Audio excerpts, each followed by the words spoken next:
बोल माँ भगवती महारानी की जय। श्रोता सज्जन वृंद, चलो आए धर्मराज बाबा के भक्ति लोक गाथा समापन के ओरिए आज चलो अपनी समय ज्योति बाबा के प्रसंग ये के धर्मराज बाबा बिना अन्न बिना जल बगैर जुड़ी नाम शहर बगैर नींद नारी के एक दो दिन ने एक दो मास ने भगवान 12 बरस कदली जंगल निखलक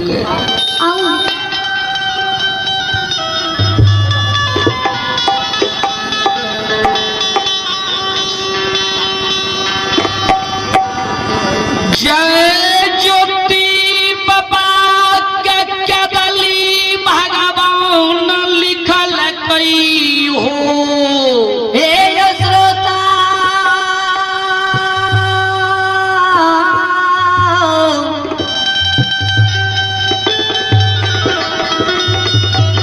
गण भगवानियों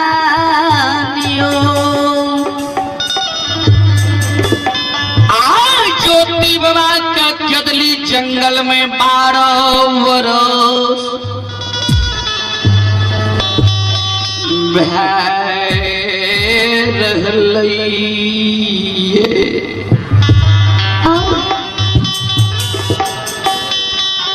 आज ज्योति बाबा का कदली जंगल में 12 बरस बीत रही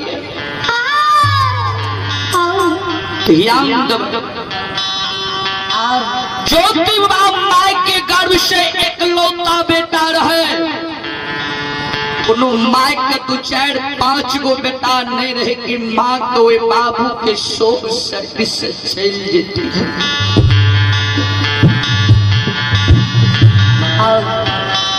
ज्योति बाबा के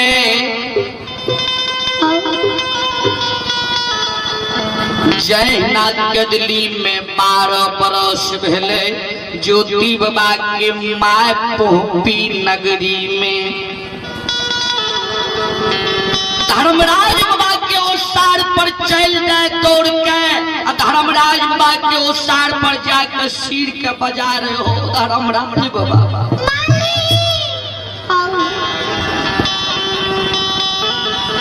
जय दीन बाबू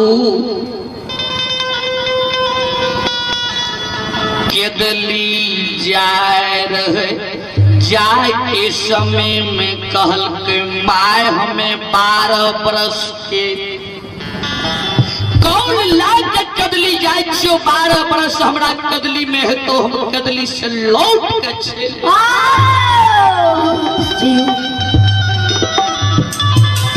ओ धर्मराज बाबा आए हमरा बाबू के 12 बरस कदली में भाग गया ये अखन तक हमर बाबू नहीं निकले।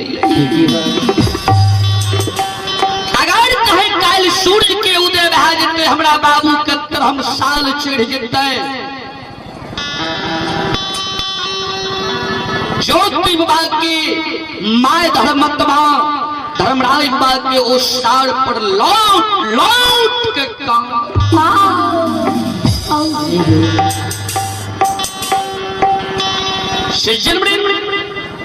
श्रोता भगवान लौट के ज्योति बाबा के माय काने बेटा के बिराह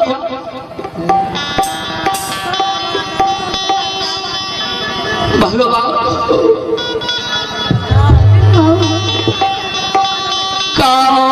कहिया हो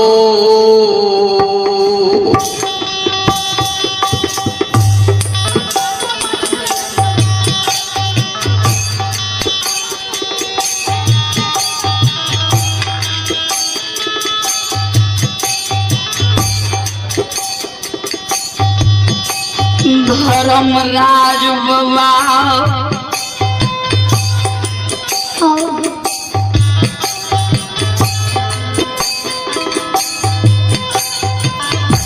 कहिया हो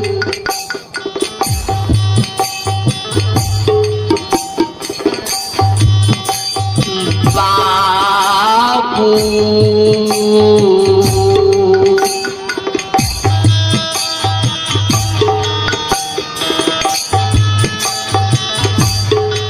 आये तई हो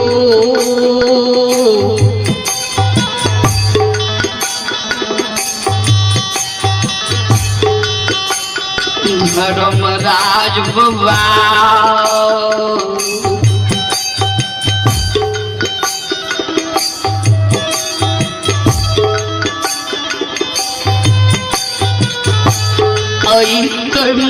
माइयो के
धर्म पत्नी लाली सेज पलंग पर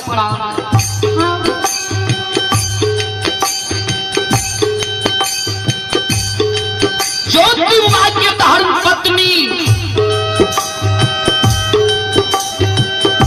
आंख से आंसू बहावे धर्मराज हुआ